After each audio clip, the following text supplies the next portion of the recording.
대법원 판결을 근거로 자살보험금을 줄 수 없다며 버티던 생보 3사가 하나둘 입장을 바꾸고 있습니다. 교보생명에 이어 한화생명도 일부 지급하기로 하면서 이제 주지 않는 곳은 삼성생명 한 곳만 남았는데요. 그나마 이들 생보사가 지급하겠다고 밝힌 자살보험금은 전체의 20% 수준에 그치는 터라 논란은 여전해 보입니다. 앵커 리포트입니다.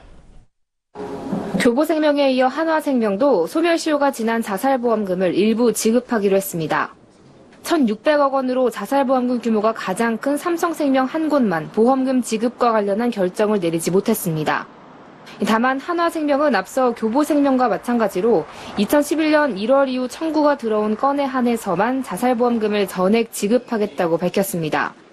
이때가 보험업법이 개정되면서 보험사들의 약관 준수 의무가 생긴 시점이라는 근거에서입니다. 하지만 이는 각각 1,000억 원이 넘는 교보와 한화생명 미지급 자살보험금의 20%에도 못 미치는 금액입니다.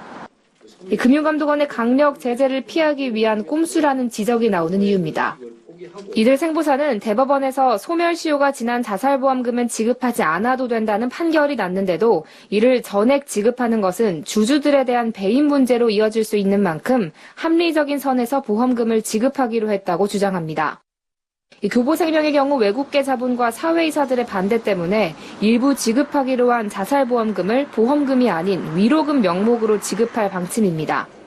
배임 논란을 피하기 위해서입니다.